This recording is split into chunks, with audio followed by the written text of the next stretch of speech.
Hey everyone, Judicial Watch President Tom Fitton here with our weekly update on social media.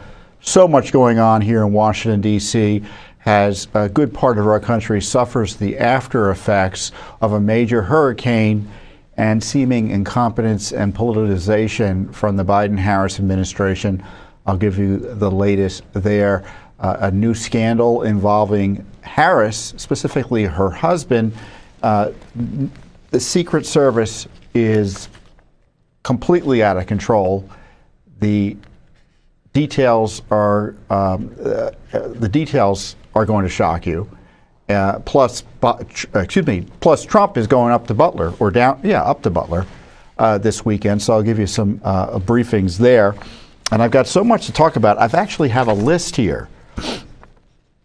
Jack Smith, of course, is still abusing President Trump. I'll provide you some key information there. We had a major court hearing before the Minnesota Supreme Court on woke racism, new lawsuits on the abortion pill, insanity being pushed by the death cult.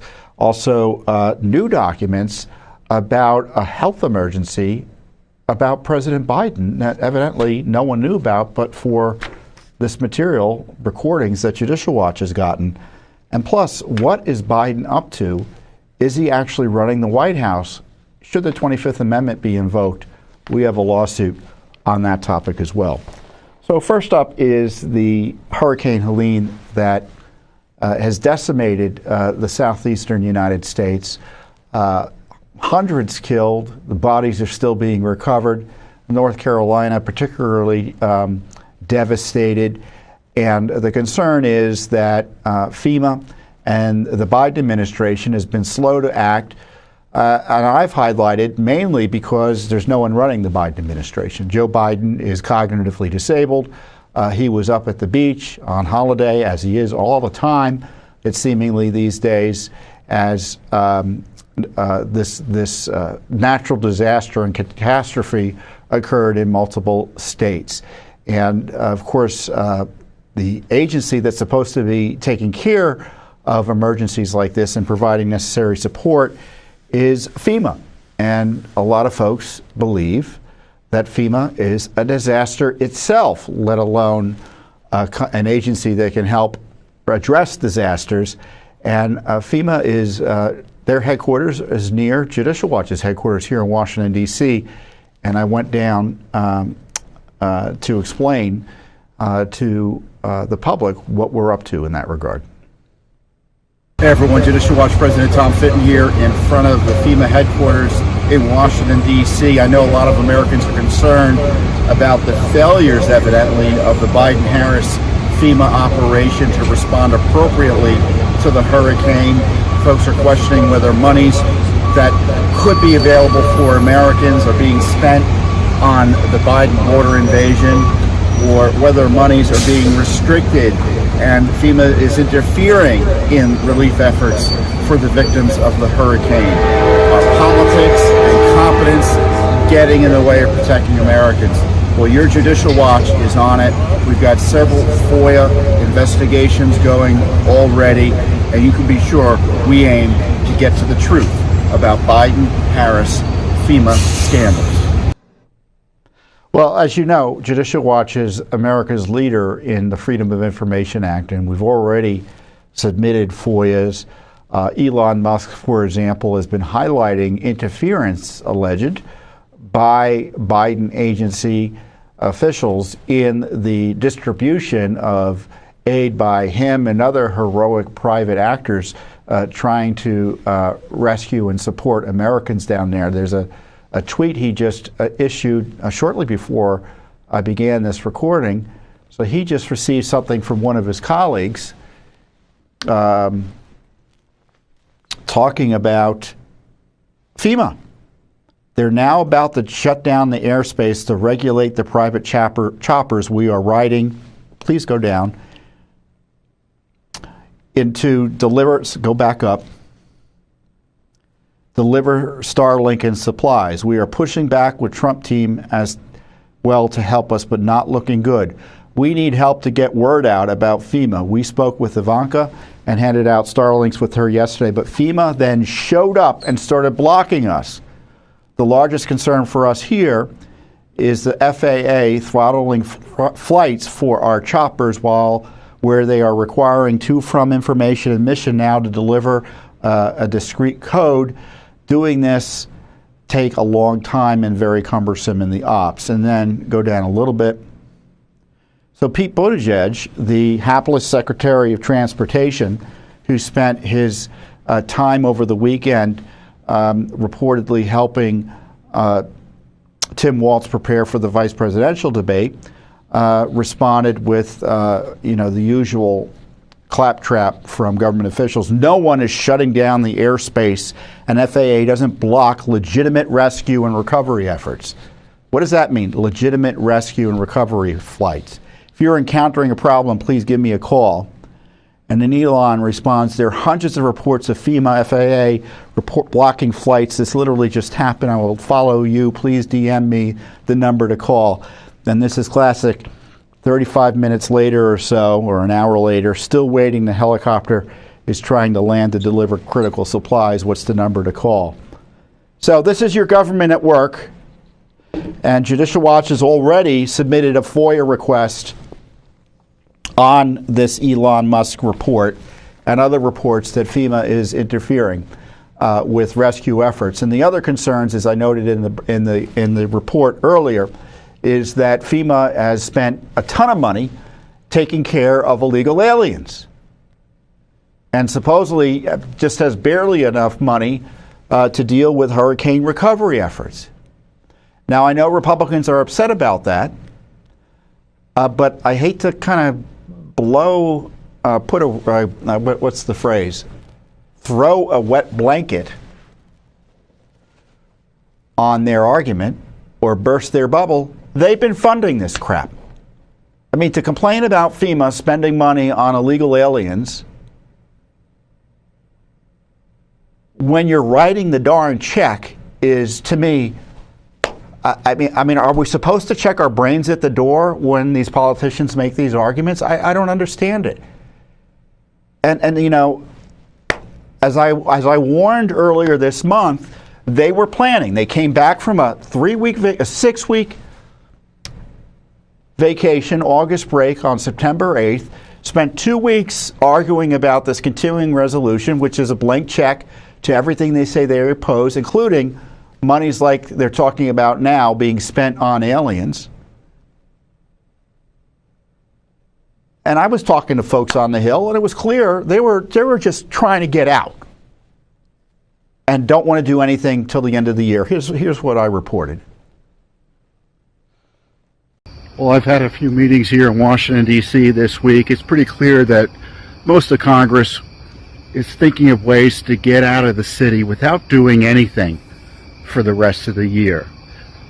Not cutting spending to curtail inflation, not protecting our elections from alien voting, not protecting Trump and the rule of law from the effort to jail him by the Biden regime, not doing much of anything.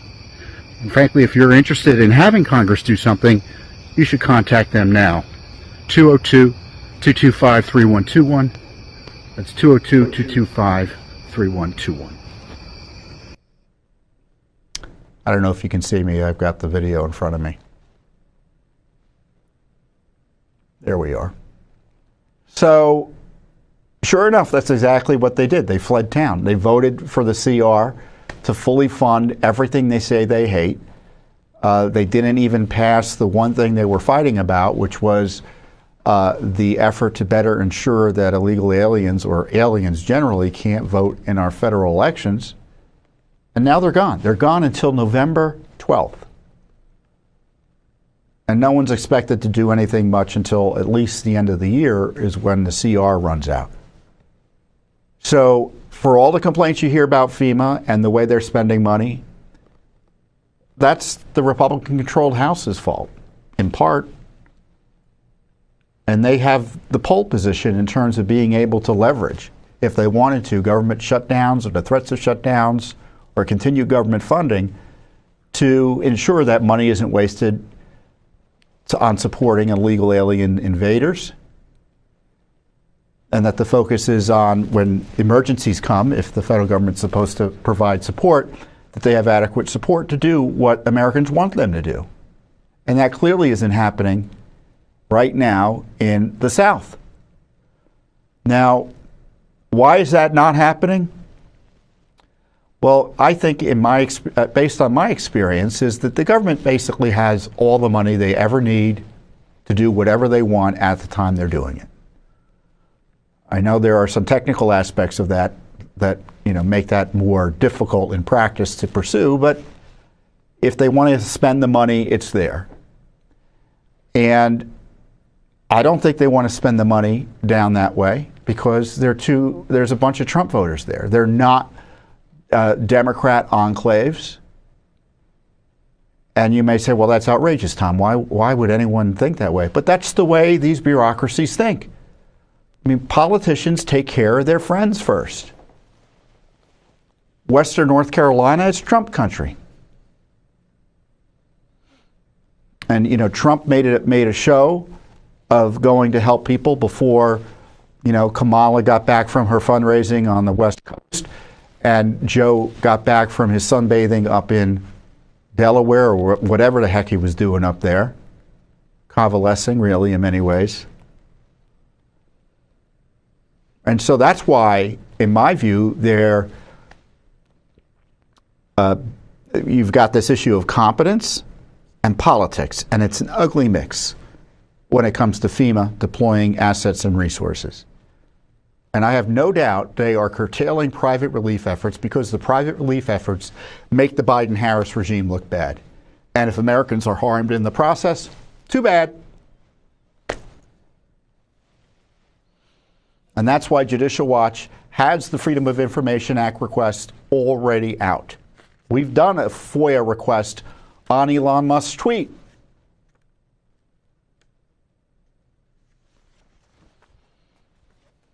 And so we don't make requests in an idle fashion. We expect answers. We pursue them even if we don't sue, we pursue them. And obviously we have a powerful record of suing to get the truth out about what is an ongoing tragedy involving countless American citizens.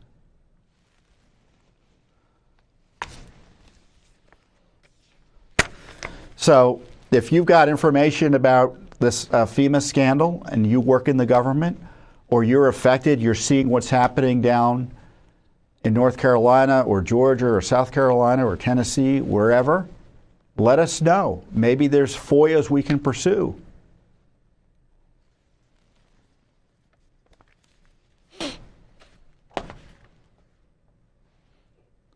But priorities, right? And the priority of the Biden administration is destroying its enemies.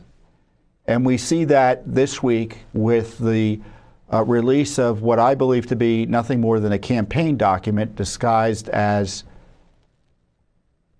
a legal brief smearing Donald Trump about January 6th and the election dispute. I don't know if we have the tweet, but I carefully reviewed the document. Here's the document. It's 100 and, how many pages is it? Here it is, 165 pages of gossip, innuendo, the quote Shakespeare. What is it, a bunch of noise? Is it? I don't think he used the word bunch. Outrageous. A whole lot of noise signifying nothing. So I shouldn't say to quote Shakespeare, I should say to mangle Shakespeare. Much noise signifying nothing from the Biden, Harris, Garland, Jack Smith Justice Department, released by anti-Trump Judge Chutkan. This document shows that Donald Trump, it depicts no crimes by Donald Trump. It depicts no misconduct by Donald Trump. And it shows utter contempt. Its very existence is a slap in the face of the rule of law, the U.S. Constitution, and the Supreme Court. Because as you may recall, the Supreme Court ruled that President Trump has immunity for acts while in office. This brief simply ignores that ruling, ignores it.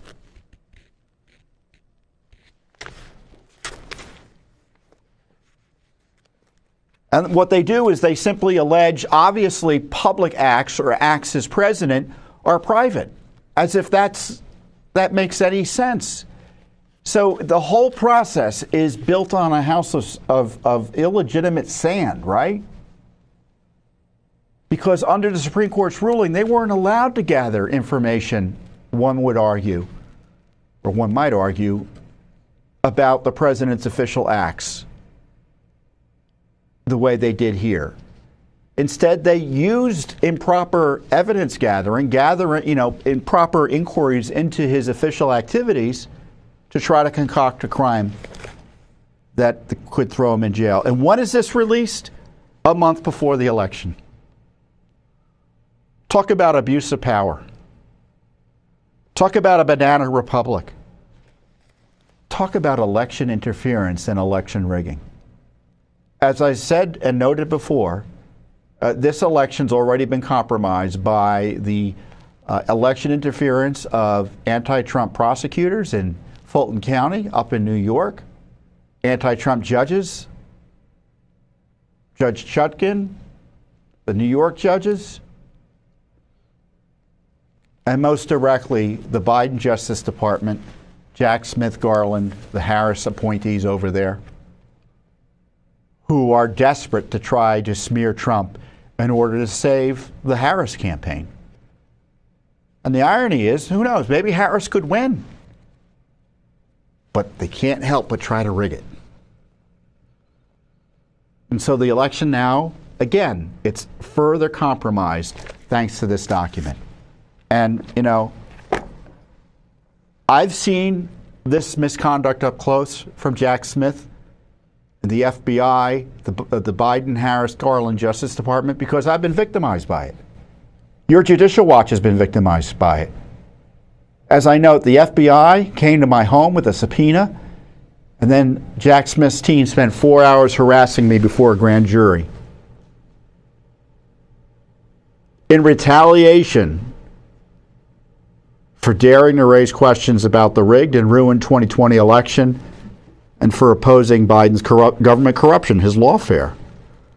I talked about it during a speech at CPAC earlier this year. Let's run that clip. Well, I don't need to tell you, we're in banana republic territory now. The Biden administration, with its unprecedented and political prosecutions of Trump, is now officially a regime. I've seen it up close. Not too long ago, I had a significant skin cancer surgery. And a few hours after I got home, I'm on the couch recovering, feeling sorry for myself, when the FBI comes knocking.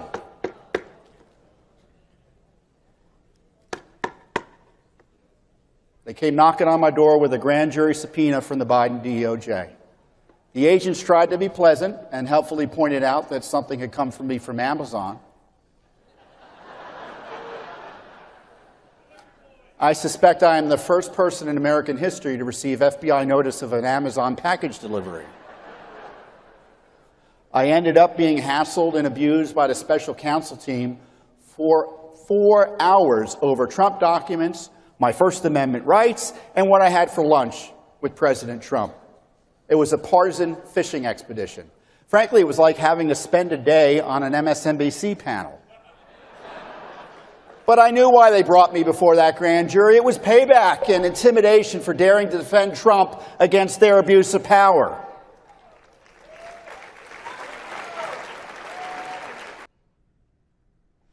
And we're not going to be intimidated. I mean, we already have a lawsuit we've been pursuing to get the names of Jack Smith's top deputies. They're hiding them in an unprecedented fashion from the American people.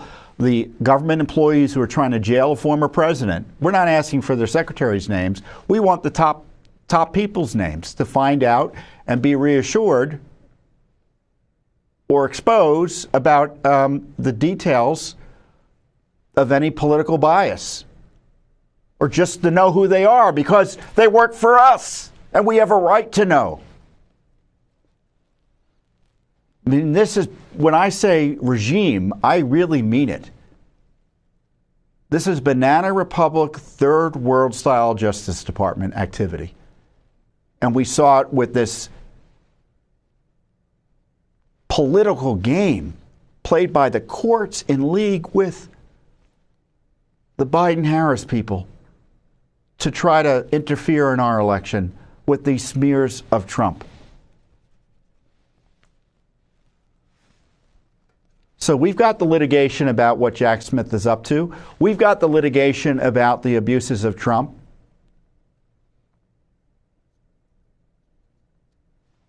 I mean, the reason I was hauled before a grand jury wasn't because I had, quote, any information as a witness.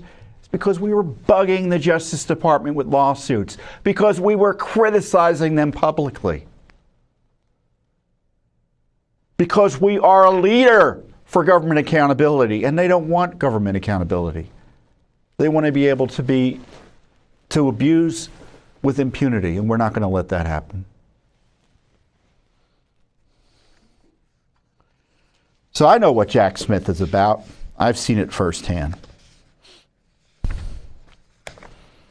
Let me go back to my list. I don't want to forget what outrages I'm supposed to be talking.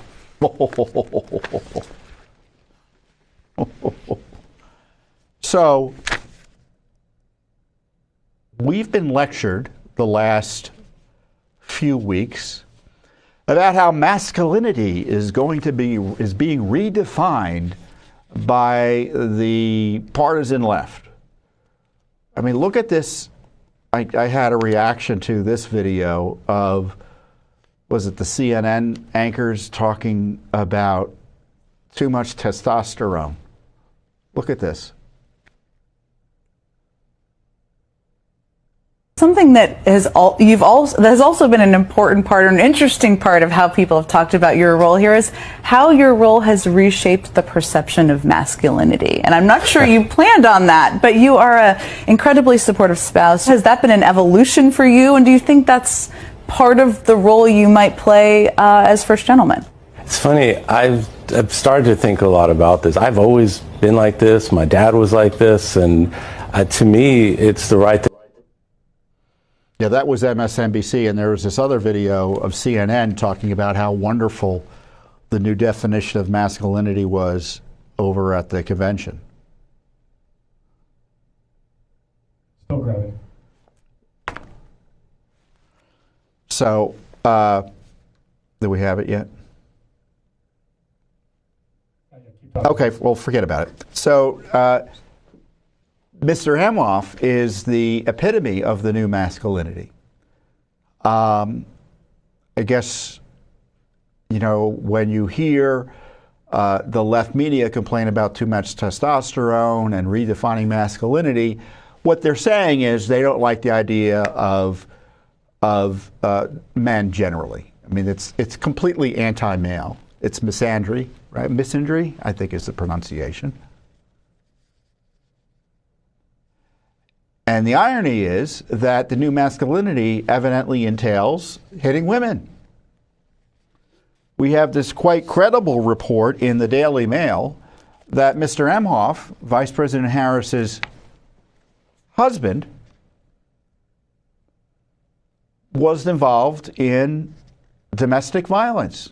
Here's the clip I had reacting initially to it. Well, I guess, once again, I don't fit into the new definition of masculinity being put out there by the left using Doug Emhoff as a model. Vice President Harris's husband, Emhoff, has been credibly accused with assaulting his then girlfriend for flirting with another man. Man, I wonder if they're going to use the same standards they harassed Trump with to target Doug Emhoff. But you know how that goes with the left. Outrageous. So, you know, you'll see, and we'll show you the Daily Mail story that is shocking America. It leads the second gentleman, Doug Emhoff, a 59, allegedly struck a woman in the face so hard she spun around while waiting in a valet line at night after a May 2012 Cannes Film Festival event in France. She told 3 friends contemporaneously at the time. One of Jane's friends, who's the Jane meaning Jane Doe, her name is not being disclosed. A top New York businessman, one of the friends, I think the woman who was hit was a lawyer, allegedly, said she was at home getting ready for bed that night when she got an unexpected call from her. It was hard to hear her because she was sobbing. She told me she was with a guy and he hit her. It was very clear she was telling me what she was telling me. She said she was with a guy, her date. She was at the Cannes Film Festival and he hit her. She was in the car with the guy at the time. I didn't know what to do. I didn't know whether to call the French police. I couldn't get a hold of her after calling her back. He said he still has a vivid memory of the troubling conversation from 12 years ago. So where's the media been on this? Well, it's virtually silent. It's virtually silent. As I noted with Donald Trump, it would have been headlines. He quite possibly could be the first gentleman of the United States if Kamala Harris wins. He could be subject to civil liability. Remember, up in New York, they changed the law specifically to allow Trump to be to be sued outside the typical statute of limitations over the allegations he faced from, what was her name? Carroll was her last name? Jean Carroll? E. Jean Carroll? What's going to happen with Emhoff?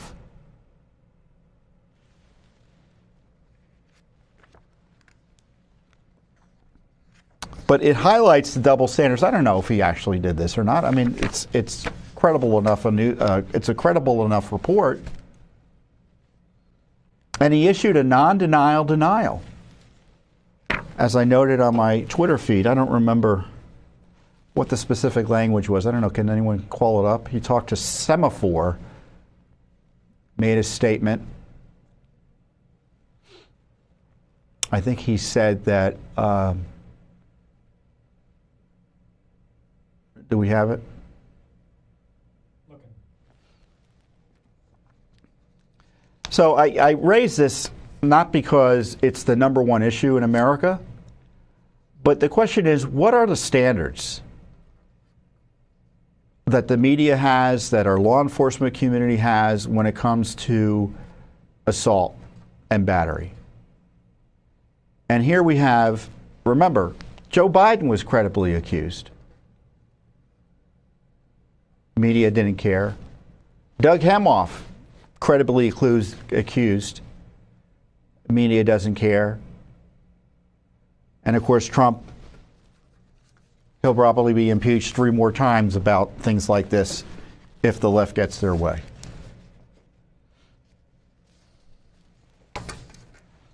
So just, another example not only of potential government corruption, but what did Kamala Harris know about this? But media corruption as well.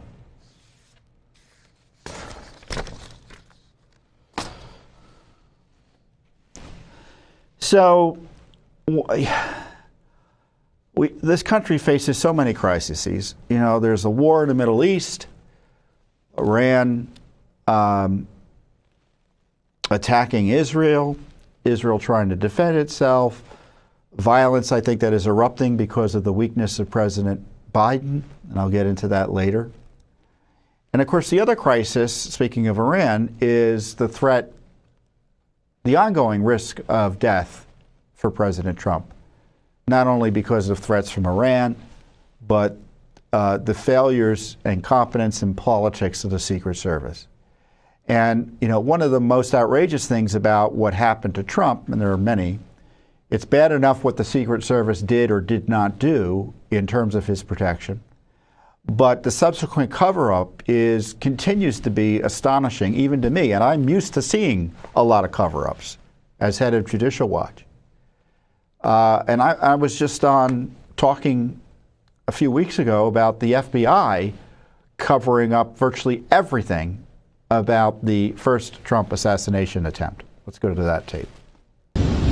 Everyone, breaking news. The FBI is withholding records about the Trump assassination issue from Judicial Watch.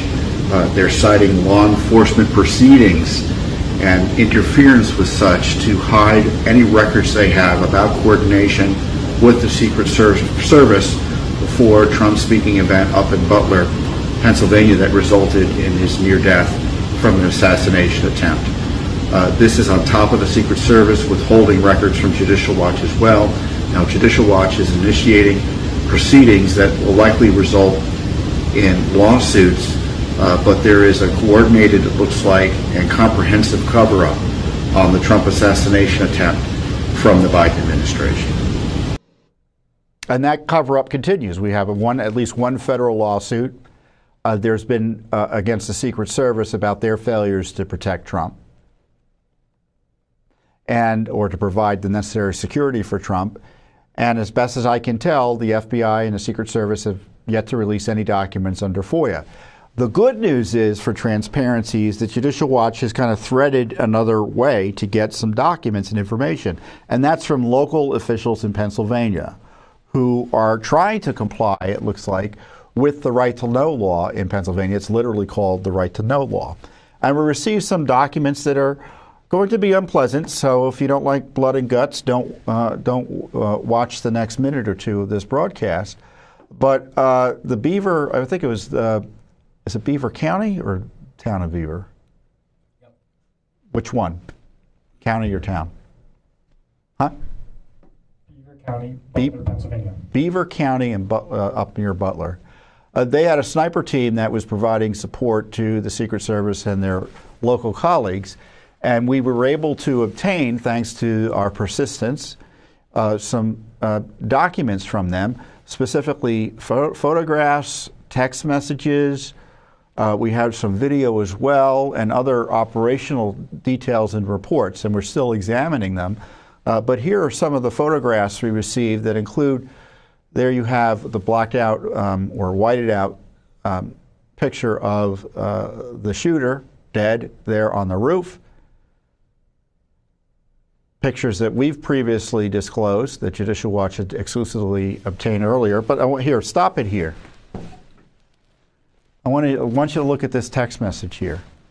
Kid learning. Can we go back to that text message?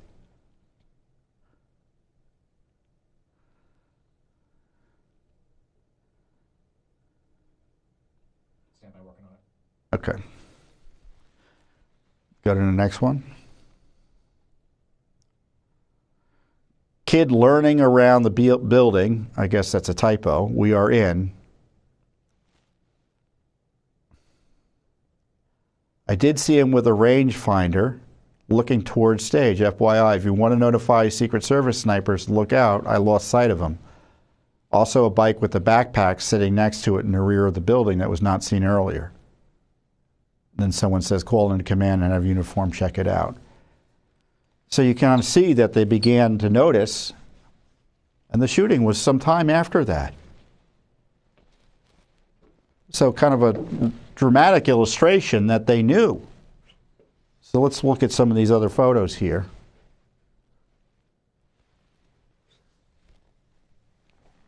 Run the photos then again. Go to the next slide. There's the backpack with the bike. There's the phone that was found next to the body. Those pictures of there he is, close enough to see his phone. We had released that photo before. There's blood going, streaming down from the body there. There he is. Hands tied behind his back. Wasn't there another one of the of a close up of his head? Yeah, we can pull out in a moment. That's really graphic, but it's something I think people should see.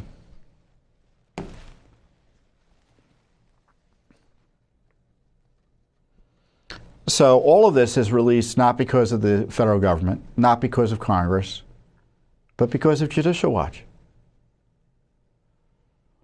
And without Judicial Watch's insistence and persistence in getting documents such as these, you just won't have this basic information. We have video of the police briefing the Secret Service about what they found. I think the video had been publicized before. So we're going to have more detail later, maybe next week, on what we uncovered from local law enforcement in Pennsylvania. But in the meantime, President Trump is going to be up in Butler again, which is good to see. And Elon Musk said he was going up there, and I made the comment that there should be Democrats and Republicans up there with him. I know it's a political event, but I'm sure there's a way you can work it out. I mean, you can show up and say, I'm here because I'm happy Trump is alive, and I want to honor the man who was killed and the people who were injured, and let's celebrate, we all got through this.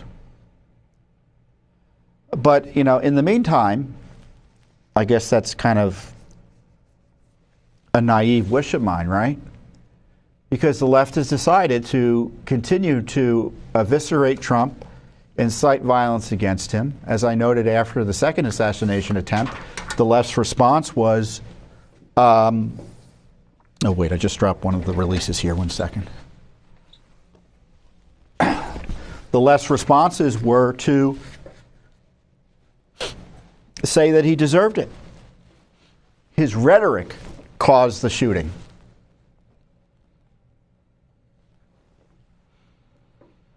I mean, you've had a politician recently talk about him being one of Biden's cabinet officials, talking about how Trump needs to be extinguished. There was an MSNBC host just the other day talking about how he should get a knuckle sandwich of some type. This incitement is clear, and I fear for the president's safety. And Judicial Watch is not I've said it once and I'll say it again. Judicial Watch is not going to move on. The Secret Service is a mess. The New York Times had a big piece this week, a dishonest piece because it kind of avoided a lot of the political issues that would hurt Trump, Biden, and Harris.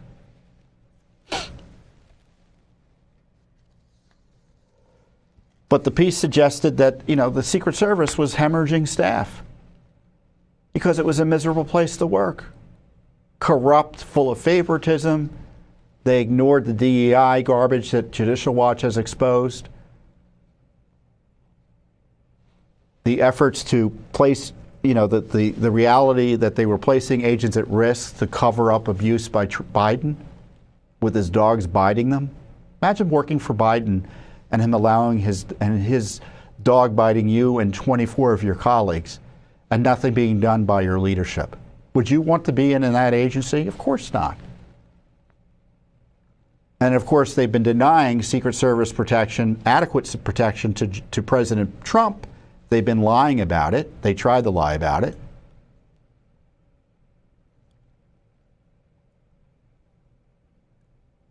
They still are denying him adequate protection. And so Judicial Watch has at least 24 FOIA requests. We have one lawsuit, more likely coming. And in terms of public education, we're just going to keep on punching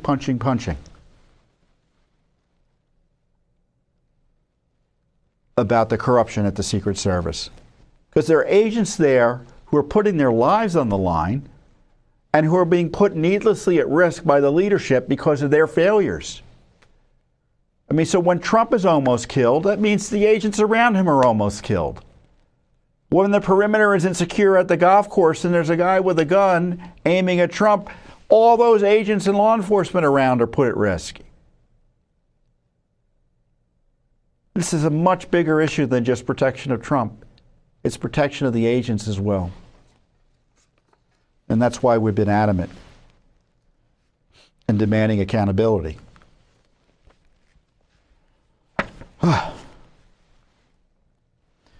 Now, before I move on, we got some big news coming. The new book is coming out, my new book for Judicial Watch, Rights and Freedoms in Peril, an investigative report on the left's attack on America. Scan the code, go to Judicial Watch or go to judicialwatchbook.com or just go to Amazon, look up Tom Fitton, where you'll see all of our books, including the most recent one that comes out on, when does it come out on? October 15th. But you order it now, you'll have it, you know, if you read stuff online, it will be in your inbox or on your Kindle the day it gets published, and probably mailed to you probably even a few days earlier, the way the industry works now. So the book is great. It is the book America needs. And it's funny, I was doing an interview about it this morning on what's the Philadelphia channel? Is it radio? Dom Giordano. WPHT? Is that the Philly show? Well, anyway, we'll post it up eventually on our YouTube. And I was laughing with the host. I said, you know, I'm going back through the book, obviously, prepping for the interview, and I'm getting angry again. I got to break the book in half. Or tear it in half, right? Chaos, this is the chapters. Chaos at the border, lawfare targeting Trump, diversity scams and party spoils, the COVID cover-up, an election like any other, the big lie. Just crazy, crazy material in here about government corruption and, more importantly, the threats to your freedom, your rights, your republic, your country, your constitution. Rights and freedoms in peril. Purchase it now. Great way to support Judicial Watch. And this is the sort of things that you get as a result of supporting Judicial Watch. You get an organization that's able to extract from the government information that otherwise you'd never see. Important information. For example, we just received from the Las Vegas Police Department radio recordings that show the reaction by the local police to what looks to be a Joe Biden hospital medical emergency. We received the records in response to a Nevada Public Records Act request to the Las Vegas Metropolitan Police Department that show it shutting down roads and clearing a path to a local hospital on July 17th, 2024 for a, quote, sick or injured President Biden. Did you hear anything about that? I didn't. Now, I knew he had COVID around that time, but I didn't know it was this emergency, at least as the police were recounting it, in the transmission recordings we uncovered. President Biden suddenly canceled an appearance at an event in Las Vegas after testing positive for COVID-19. He was set to speak at the Unidos US annual conference. And 4 days later, he quit. Or actually, no, he was pushed out as a result of the coup. We basically asked for all records regarding Biden having any form of medical emergency event situation or requests to expedite his movement while in Las Vegas for that event. And Las Vegas police produced 3 recordings. 1, 2, 3. I pointed 2, but I meant 3. It's 43 minutes of transmission. We're not going to play all 43 minutes.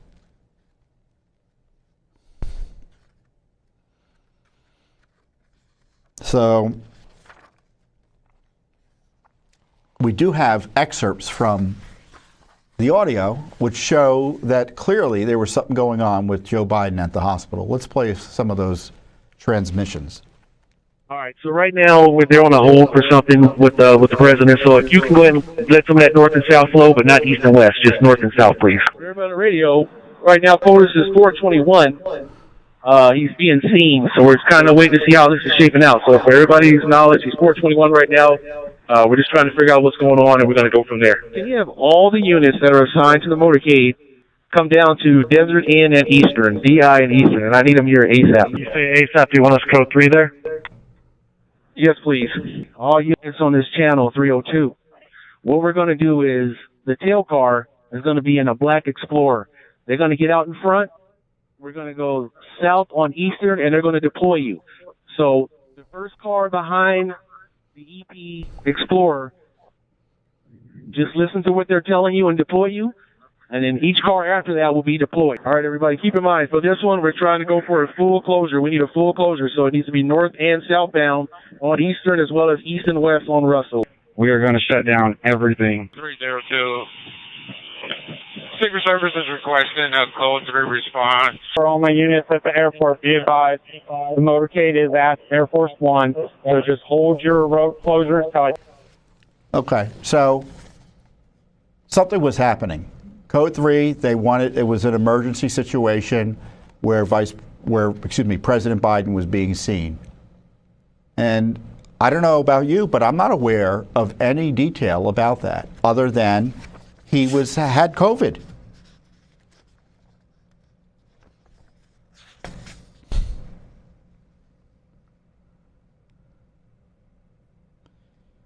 At one point, officers are heard over the radio rushing to secure the perimeter of University Medical Center Hospital and with a rendezvous outside the emergency room entrance in anticipation of Biden's arrival.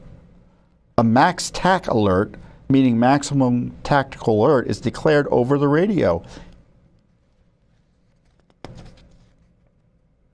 I don't know, did we have anything from that on those clips? We should pull those out and we'll share them on YouTube and other social media. So it's clear in these audio recordings, and we have the transcripts of everything and the audio recordings themselves available on our internet site at judicialwatch.org, that there was a significant medical emergency concerning President Biden. And we don't know any other detail about it, and we didn't even know there was a significant medical emergency but for this Judicial Watch FOIA investigation. White House Press Secretary Jean-Pierre released a statement regarding what happened in Las Vegas. Earlier today, following his first event in Las Vegas, President Biden tested positive for COVID-19. He is vaccinated and boosted, and he is experiencing mild symptoms. He will be returning to Delaware, where he will self-isolate and will continue to carry out all of his duties fully during that time. And then he's shown, there's a video of him being shown slowly entering Air Force One. He clearly wasn't well. But if he had emergency medical treatment at an emergency room, the American people should have been informed of that. But that was at a time that was very sensitive to them because it was shortly after the debate, right? I think I'm getting the timing right.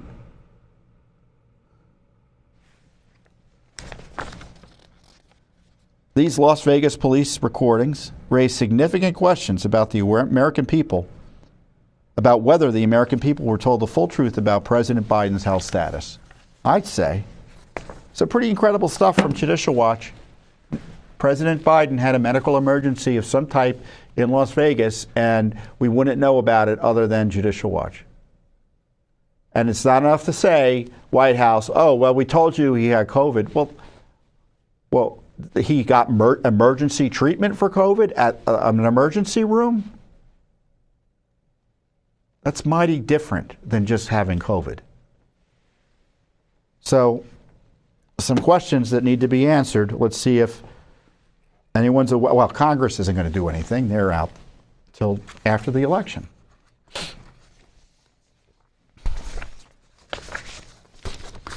So, I was in Minnesota this week. I didn't see Tim Walz. I was at the Capitol. I didn't see Tim Walz. I was there with my colleague, Michael Pekesha, who's a senior attorney here at Judicial Watch. Michael had an argument for our client, our taxpayer client, who is challenging a Minneapolis school district contract with the teachers union. And the case is now before the Minnesota Supreme Court. The contract allows for discrimination against white people in layoffs and hiring. It's outrageous. And there's taxpayer standing in Minnesota that allows taxpayers to challenge illegal expenditure of funds, generally speaking, such as a contract that requires discrimination.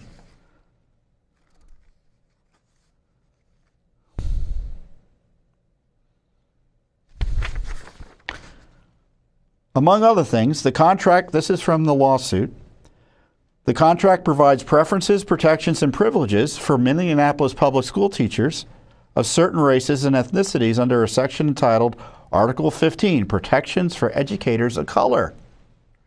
There's no similar provision covering educators who are not of color. Under the contract, teachers of color are exempt from defendant MPSs, the Minneapolis Public Schools, seniority-based layoffs and reassignments, which means when layoffs or reassignments occur, the most senior teacher who is not of color will be laid off or reassigned. In addition, the contract mandates that the defendants, the school district, reinstate teachers of color over more senior teachers who are not of color. So they get you coming and going in terms of the racism there. It is outrageously unconstitutional, brazenly illegal, and they want to get away with it.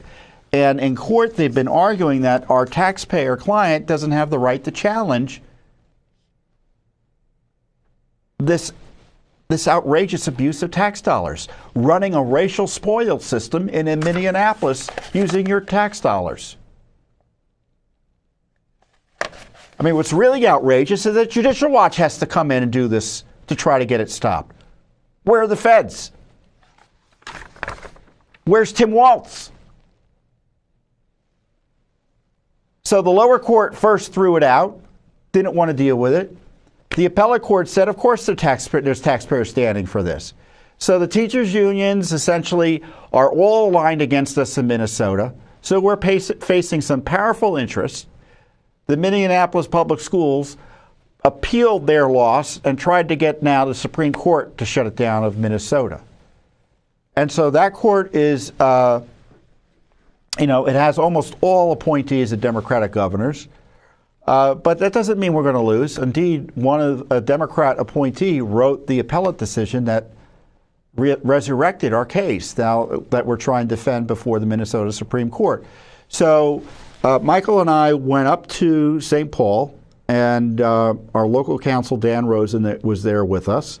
And the Supreme Court for Minnesota often has oral arguments in the state capitol there in St. Paul. They have their own courthouse, like the Supreme Court building, and there's an appellate courthouse next door to the Capitol, but they also like to meet in the state capitol itself. Beautiful building, by the way. If you're ever in the area, it's probably worth a visit. And so the government's lawyer made an argument, and then Michael made an argument. So Michael Bekesha ably defended our client, taxpayer, who wants to challenge this illegal expenditure of funds. And here are some highlights from the oral argument before the Minnesota Supreme Court. Here, what we're challenging is the negotiated term in the contract, which was a process by which Minneapolis Public Schools is making hiring, firing, employment decisions of their teachers based on race or ethnicity. And so the focus is, it could be the rejiggering of the computer systems. It could be the HR, the salary of the HR individual. It could be lists that are created. It's other steps that are needed so that Minneapolis Public Schools can classify their teachers by race and ethnicity. And in the end, you have an expenditure, which you have a teacher that, but for this discriminatory process, would not have a job. And so we're not saying that, having a teacher of a certain race is illegal or is the illegal expenditure. It's the nature of how we get there. It's very similar to the other cases that this court has heard over the years and to an extent reaffirmed or cited to in its most recent taxpayer case. If I could just interject, of course it doesn't require unconstitutional action, but section 122A.41 subdivision 14A requires the school board and the exclusive bargaining units to negotiate a plan for providing for unrequested leaves of absence. I mean, it seems like, isn't that the underlying legal requirement that the school district is trying to respond to and negotiating with the teachers on this question? Yes, Your Honor, but if the school district entered into a policy, part of the requirement is to pay teachers, to reach an agreement where teachers are paid. If the school district and the unions entered into an agreement that said all white teachers must work for free, all black teachers get paid X number of dollars, or we will only hire teachers of a certain race, or that we will only teach students of a certain color, or that we'll provide textbooks only to students of a certain color. That would be fulfilling their statutory obligation to meet and confer and negotiate bargain terms. That doesn't mean that what they can do is negotiate for terms that would violate the Minnesota Constitution. And so there are limitations. It is the policy limitations, but it is not the limitations that we're challenging here. We're challenging specifically the process by which teachers, employment decisions are being made by teachers. The expenditures that go towards those employment decisions are the expenditures we're challenging. Those are directly related to what we're challenging. And then in the end, what you have is you have the salaries for those teachers, but for this method, but for this process that is discriminatory, wouldn't be paid. And so these cases are very similar to the cases that we cite in our brief. So you could see me sitting back there. It takes all of my energy not to say something during these arguments, but of course I've been doing this so long I know just to sit and remain calm. But you can imagine hearing some of the justices' questions, and just because they ask questions I don't like, it doesn't mean they're going to rule against us. They're just exploring the various permutations of the legal argument. But in the end, this isn't a disagreement about process that we're using taxpayer standing to try to change. That we, essentially we don't like a law that was passed, and so we're just going to allege that it's illegal and say taxpayers can't spend money on it. That's kind of what the nub of the argument was. In this case, it's obviously illegal to engage in discrimination. So basically running that whole program is prohibited using tax dollars, or you can't use tax dollars to do anything related to that program. And I would hope the court understands that. Otherwise, it's going to be the point of view in Minnesota that taxpayers can't challenge government programs that engage in racial discrimination, division, and segregation, or anything else that is typically prohibited under the 14th Amendment, the Minnesota State Constitution, federal and state civil rights laws. I hope that's not the case in Minnesota. But like I said, the teachers' unions are all opposed to us, very powerful public interests. Minneapolis, the biggest school district in the state, signed on to this. This was the centerpiece of a strike settlement, this provision. So if it were purely law, we know how it'd turn out. But we're not on that battlefield in some ways, aren't we? So you can watch the full argument at the YouTube site of Judicial Watch or on Rumble. I think it's on Rumble as well. And I encourage you to do so. But, this kind of goes to a kind of a bigger issue. And I talked about Judicial Watch's book. We are one of the country's civil rights leaders right now because no one or few are defending the rule of law when it comes to equal protection of the law like Judicial Watch is. There are a few other groups. Ed Bloom has been doing great work. FIRE is out there. And as I say, a few others, but there are a few others. But the few, we happy few, to quote Shakespeare again, are engaged in these battles because the left is targeting equal protection, targeting laws against race discrimination. They think they can discriminate in favor of their favored classes, people of color, or people who identify as people of color, which is kind of mind-blowing in and of itself, isn't it? And it's Judicial Watch in court, whether it be in Minnesota, whether it be in Evanston, Illinois, where they have a reparations program, whether it be in California, where they had quotas be successfully overturned, or Asheville, North Carolina. God bless our friends in Asheville. But we had litigation down there because the city government authorized race-based scholarships. And they settled our lawsuit by taking out the race-based requirements for the scholarship. The left is embracing racial division and discrimination that is unlawful, unconstitutional, and destructive to the American way. And Judicial Watch is front and center in fighting this in Minnesota, in Illinois, in California, in North Carolina, wherever and however. So great piece of litigation, great work by Judicial Watch. Michael Bekesha, to go before a court where, the justices weren't all that friendly. They were polite and professional, but obviously were pushing. He did an excellent job. And so kudos to Michael and kudos to the entire Judicial Watch legal team. It's a team effort here. And, I get to come on and talk about all the great work our lawyers and investigators and other staff do. And we only do it with your support. And if you're not supporting Judicial Watch, I encourage you to do so. Because it has results. I mean, this heavy lifting gets results. And we're only able to do it with your generous donations. So what else we got going on?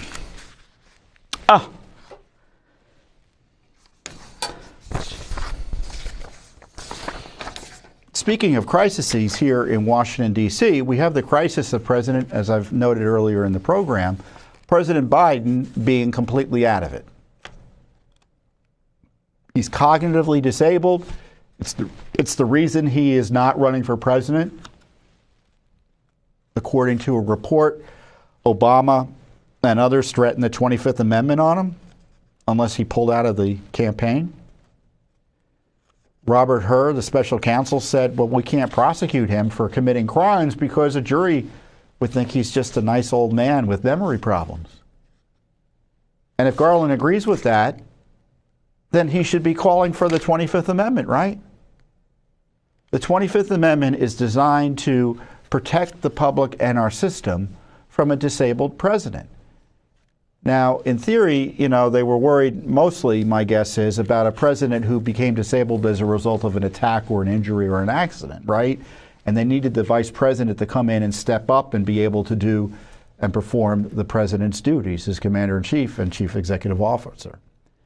But my guess is they were the more challenging difficulty would be if someone became disabled as a result of a cognitive deficit. And that, I think, is the issue with Joe Biden. I mean, I don't need to tell you. You've seen the debate. You've seen him just perform recently. He's out of it. And I'm not making fun of him. I'm concerned about him. And as importantly, I'm concerned about the United States of America and our national security.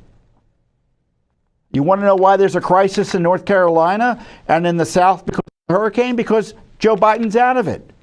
You want to know why there's a war in Iran and Israel and the Middle East is on fire? We invite aggression by our enemies when we are weak. And we are weak because Joe Biden is out of it. And we're all supposed to pretend it's all been settled because he's not running for president. We still have a country to defend in the meantime. So, as I've been saying repeatedly, I'm not moving on. Judicial Watch isn't moving on. And we are doing a comprehensive investigation into the 25th Amendment issue. And that has resulted in a federal Freedom of Information Act lawsuit against the Justice Department. We submitted a FOIA request in August for records and communications of senior Justice Department officials, including Garland,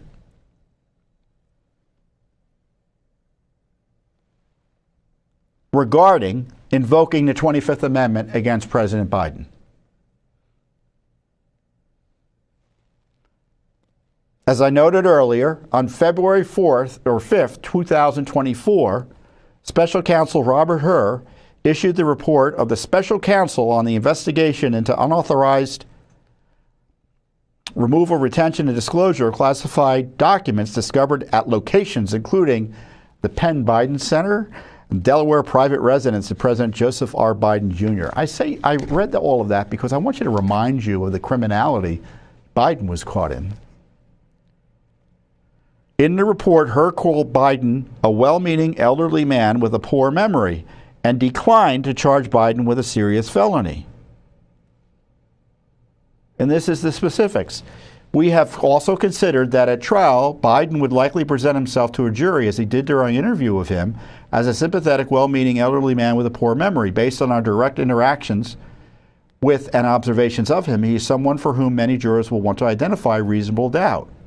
It would be difficult to convince a jury that they should convict him by then, a former president well into his 80s, of a serious felony that requires a mental state of willfulness.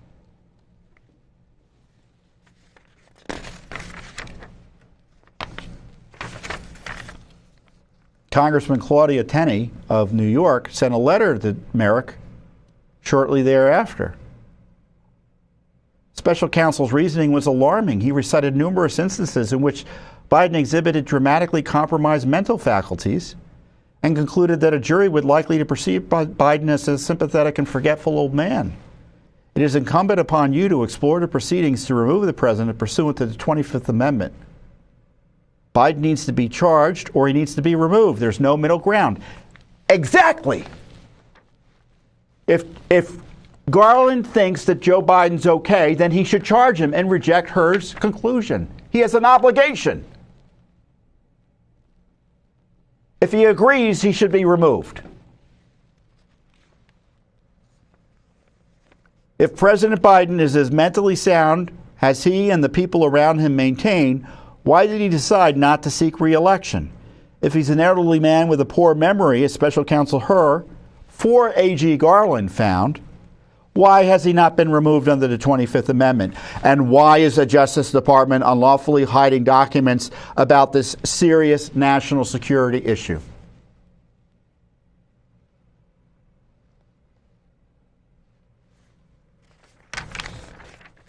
Now, separately, Judicial Watch is asking for an audio of that interview with Biden that they're hiding. So that's been fully litigated, and we hope to get a decision from that court soon.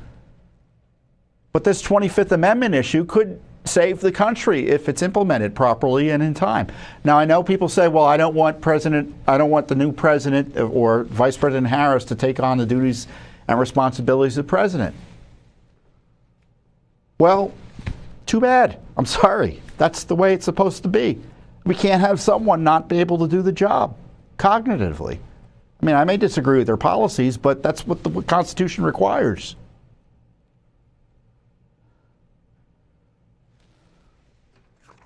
It's too risky. I'm dropping stuff here. I'm getting so agitated. Hold on a second.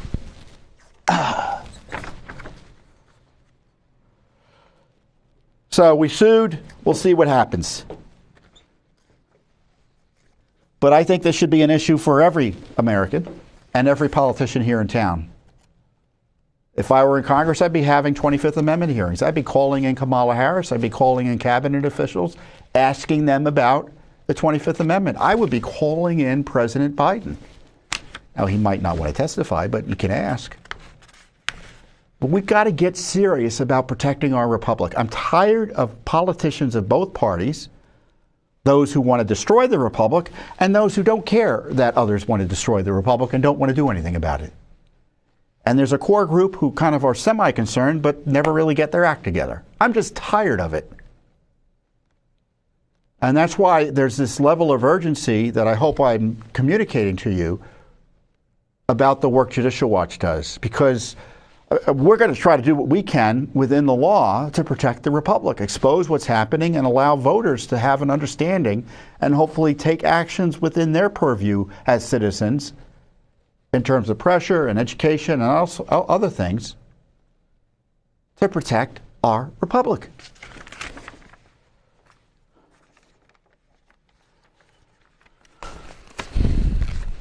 So one of the evils of our age, America's a great country, but we're stained by abortion. Many states allow abortion, even after Roe's been overturned. It's too easy to get an abortion for any reason anywhere in the country. There are some restrictions that the left complains about, but for instance, last year we had over 1 million abortions. There's been a 10% increase in abortions under Kamala Harris and Joe Biden. So well over 1 million abortions. And one of the reasons abortions are increasing is because the left and the Biden administration are pushing this abortion pill, which has tremendous controversy. If you think the vaccines are risky, you should hear about RU486, mifepristone, I think it's called. Mifepristone? Mifeprex is the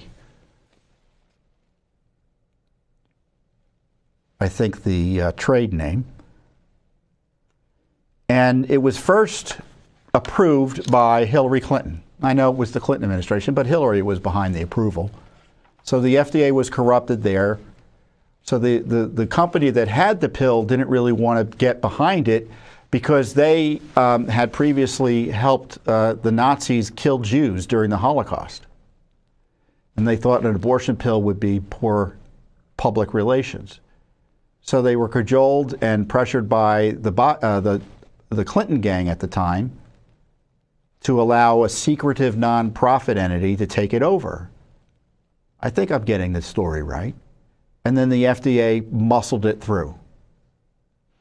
And then the Obama administration made it more widely available, kind of threw out the rules for public health and make it more widely available because abortion fanaticism is key to the left and the Democratic Party these days, unfortunately. And then the Biden administration, especially after Roe was overturned, doubled down in trying to get women to take the pill, the chemical abortion pill. There's this big story about this poor woman who died as a result of complications from the pill. And what is the left doing? They're blaming folks who restrict abortion as opposed to asking questions about how the heck did this abortion pill result in the death of a woman? I mean, when it comes to abortion, all science, public safety, health, all of that's thrown out the window. It's pure politics, folks. I mean, they want women to take this pill in their homes and expel dead babies in their bathrooms. I mean, that's, to be blunt, what we're talking about. And they're on their own with no sufficient medical attention and treatment. Now, they pretend they've got it all covered, but they don't. It's not done under proper medical care, as I often say, abortion isn't health care, it's killing. But there isn't even they're not even pretending that doctors are going to be involved in any significant way or in the appropriate way in the handling of these chemical abortion pills. So Judicial Watch has actually been investigating these death pills forever, or kill pills as I've called them, since the Clinton administration. I mean, I hate this. How long ago is that now? It's like over 20 years. I remember getting all the documents about women killed as a result of taking the pill. Of course, the pill, when effective, kills other human beings too, unborn human beings. And there's still cover-ups about it. We've had litigation about it, significant litigation. There's been no one else who's done as much litigation on these pills as Judicial Watch. And so we filed another lawsuit just the other day in partnership with another group, Advancing American Freedom Foundation. And they're a group, they were founded initially by Mike Pence, who's very personally concerned about this issue, obviously, and his organization has been investigating this separately, so that he's got another conservative public policy group going. And so what we asked for were documents about the approval back from the Clinton years. They're still hiding about how this pill came to come into the United States from abroad.